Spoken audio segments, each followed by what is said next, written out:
How to schedule, estimate quantity and cost of rebars 12mm diameter at 0.4 meter on center both ways in CHB wall in Revit. Create shared type parameter. Go to shared parameters. Select new type rebar cost. Type of parameter currency. Okay, and okay.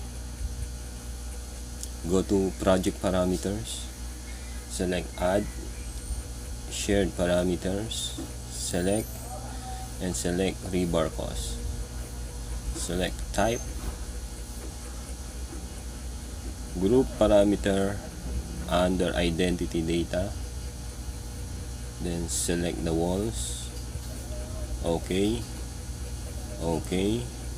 Create global parameter to assign in our rebar cost parameter. Go to global parameters, create new type rebar cost. Type of parameter currency. Group parameter under identity data. Okay.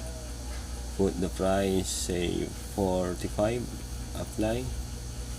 Okay. Assign rebar cost from global parameter into a wall. Select the 100 mm thick CHB wall. Go to edit type. Check rebar cost.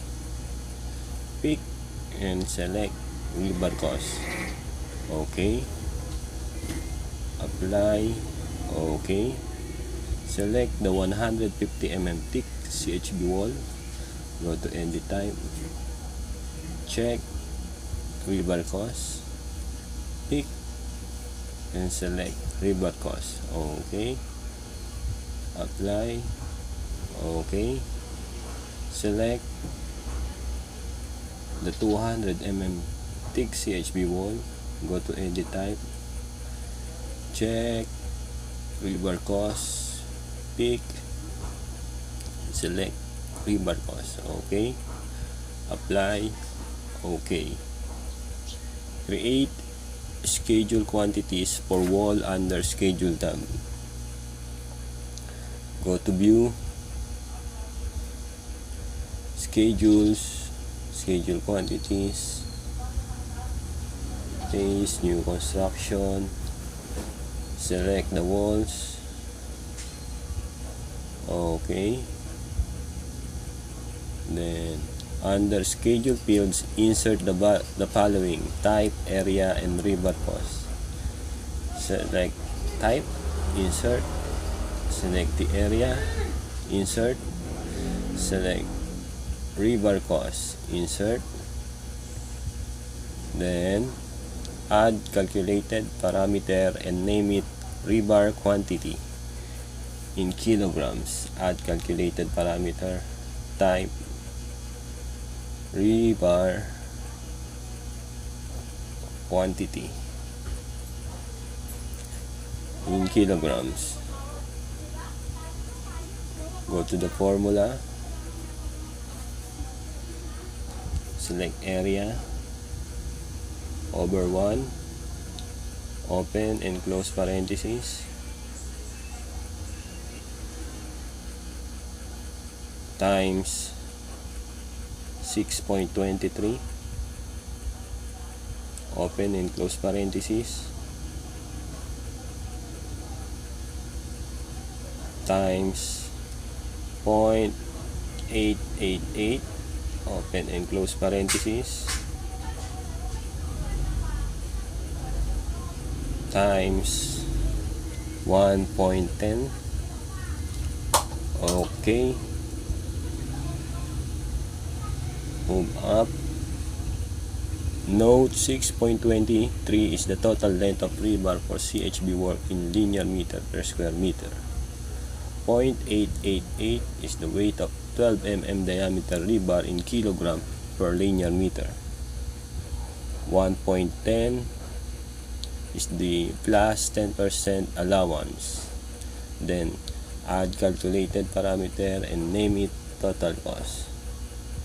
Type total cost. Type, select currency, go to the formula, select rebar quantity times rebar cost. Okay, go to sorting and grouping, check grand totals, formatting, total cost, alignment right, check field format, currency, okay, calculate totals, and rebar cost, alignment right, check field format, okay, rebar quantity, alignment right, check field format, uncheck, select fix 2 decimal places, use digit grouping, okay, calculate totals, area, alignment right, check field format, uncheck 2 decimal places, use digit grouping, okay, calculate totals, appearance, uncheck blank row before data. Okay, let's look at the schedule. Okay, you have the type, you have the 3 types of wall, you have the area, the rebar quantity required in kilograms, the rebar cost, and the total cost. Now let's try to change the price of the rebar. Go to global parameters, make it 48, apply, okay. Now you have the revised total cost. Thank you.